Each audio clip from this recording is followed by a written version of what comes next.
यह सच है कि अटल जी हमारे बीच नहीं रहे। यह सच होते हुए भी यह एहसास नहीं हो रहा है। यह एहसास यही हो रहा है कि आज भी आदरणीय अटल जी हम सबके बीच हैं। उनके व्यक्तित्व, उनकी छवि का जहां तक प्रश्न है, जो भी अटल जी को जानता है,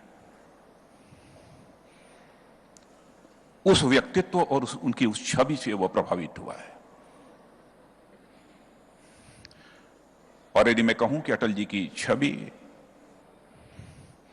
आज भी अटल है और आज भी अविचल है, तो यह कहना भी अतिशयोक्तिपूर्ण नहीं होगा। शायद कुछ लोग यह समझते होंगे कि राजनीतिक क्षेत्र में काम करते हुए अटल जी देश के प्रधानमंत्री बन गए और प्रधानमंत्री बनने के कारण उनको यह लोकप्रियता हासिल हुई है। लेकिन मैं यह मानता हूं कि अटल जी को लोकप्रियता देश का प्रधानमंत्री बनने के कारण हासिल नहीं हुई है। वह केवल किसी भी राजनीतिक और सामाजिक क्षेत्र में यदि काम करते रहते तो वैसे ही वह लोकप्रिय होते जैसे कि भारत का प्रधानमंत्री बनने के बाद भी वह लोकप्रिय हैं।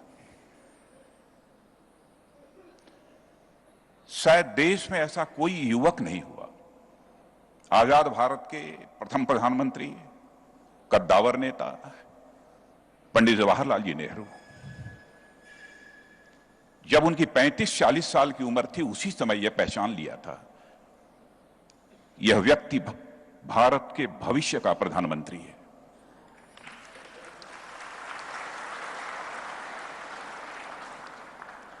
मैं समझता हूं कि आजाद भारत के इतिहास में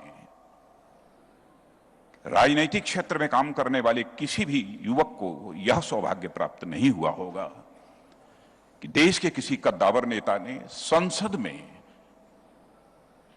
उसे पहचान लिया हो और उसके अंदर प्रधानमंत्री की झलक देखी हो। और लगातार 35-40 वर्षों तक यह सारा हिंदुस्तान उनके अंदर एक प्रधानमंत्री की झलक देखता रहा है। कोई नहीं हुआ है।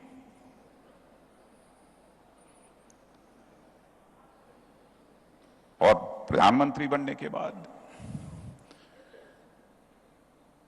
सबको साथ लेकर जो चलने की उनकी कला है, मैंने पहली बार किसी सरकार ने, वह गठबंधन की सरकार को यदि कुशलतापूर्वक 5 वर्षों तक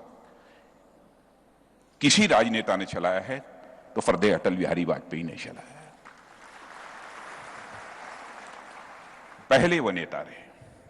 हमारे प्रधानमंत्री जी पोखरण परीक्षण की चर्चा कर रहे थे। माना जाता है कि अंतर्राष्ट्रीय जगत में यदि कोई बड़ी घटना होनी होती है तो सीआईए को उसकी भनक मिल जाती है, उसकी जानकारी हो जाती है। लेकिन पोखरण विस्फोट हो गया और सीआईए को उसकी भनक तक नहीं लगनी पाई। कारगिल के युद्ध की भी यदि हम चर्चा करें तो कारगिल के युद्ध के विस्तार में न जाते हुए मैं इतना ही कहूंगा, उनके नेतृत्व में युद्ध के मैदान में भी हमने विजय हासिल की और कूटनीति के मैदान में भी हमने विजय हासिल की। दोनों में विजय हासिल की। उनकी सादगी, उनकी काल्पनिक क्षमता, उनकी व्यक्तित्व क्षमता, इस सब की बहुत विस्तार में ना जाकर चर्चा करते हुए मैं अपने जीवन की एक घटना जो उनके साथ जुड़ी हुई है उसकी चर्चा करना चाहूंगा। 1991 में मैं उत्तर प्रदेश का शिक्षा मंत्री था। अटल जी लखनऊ से सांसद थे। एक महाविद्यालय के प्रबंधक ने उनसे आग्रह किया कि हमारे सांसद हैं, शिक्षा मंत्री जी को आप मेरे एप्लीकेशन पर, हमारे प्रार्थना पत्र पर लिख दीजिए कि हमारे इस काम को कर दें। उन्होंने लिख दिया और वो व्यक्ति अपना प्रार्थना पत्र लेकर आए मेरे पास। मैंने आदेश उस पर कर दिया। आदेश निर्गत होने में एक 10 दिन 12 दिन का शायद विलंब हुआ, या किन कारणों से रुका मैं नहीं कह सकता हूं। फिर वह सज्जन अटल जी के पास पहुंचे, कहे मेरा काम नहीं हुआ, आप फिर से लिख दीजिए। उन्होंने कहा भाई मैंने एक बार लिख दिया, मैं बार बार नहीं लिखूंगा, मत लिखवाइए। लेकिन बहुत जिद किया उन्होंने। तो अटल जी ने उनके प्रार्थना पत्र पर लिखा,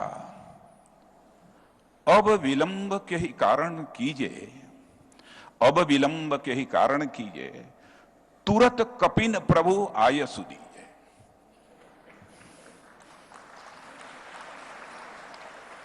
बहुत कुछ था। मैंने फिर टेलीफोन करके कहा कि अटल जी आपके आशीर्वाद से मैंने पहले ही काम कर दिया था। व्यक्तित्व तो कितना महान था, इसकी बार बार चर्चा करने की कोई जरूरत नहीं है, हर व्यक्ति को इसका एहसास है। और आज सारा देश ही नहीं बल्कि वह एक अंतर्राष्ट्रीय हस्ती थे। जो लोग भी उनके व्यक्तित्व से परिचित हैं, सबको पीड़ा हुई है, सबको वेदना हुई है।